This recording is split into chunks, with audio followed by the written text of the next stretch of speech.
Okay, now stare at the center of the spiral, please. Right here. Try not to move your eyes at all. We used to have a cheesy science fiction television program in the United States called The Twilight Zone. I don't know if it was ever syndicated in the UK, but it always began with a spiral like that. So stare, stare, stare. Don't move your eyes away. Just look right here in the center.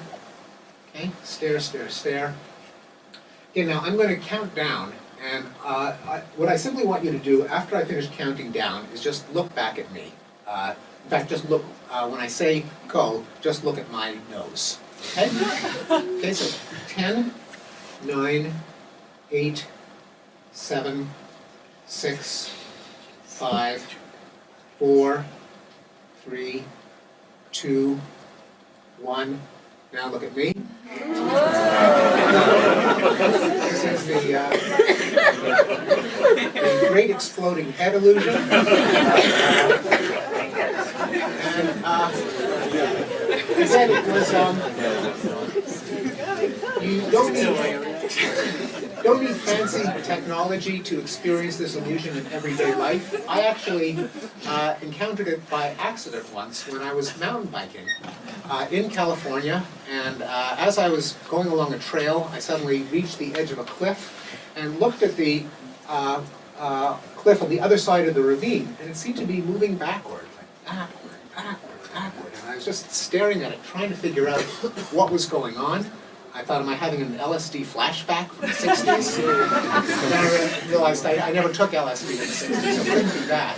Then I realized that it hit me. It is a motion after effect. That I had spent about half an hour moving forward through dense forest with the leaves moving outward, as the mountain bike was progressing.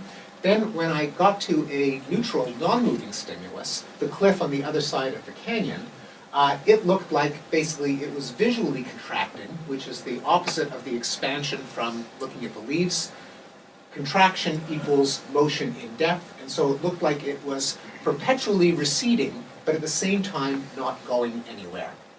An even earlier version of this was called the waterfall illusion, coming from the fact that if you stare at a waterfall for a period of time, then you look over at the rocks beside the waterfall, it'll look like they're drifting upward. They will be doing something that you might think is logically impossible, namely moving without changing position. Now that is impossible physically, but it is certainly possible psychologically. The explanation is the same as it is for temperature and for color. Namely, imagine that you have motion detectors that are wired into an opponent process circuit. So you've got let's restrict ourselves to one output cell. It's got a bunch of motion detectors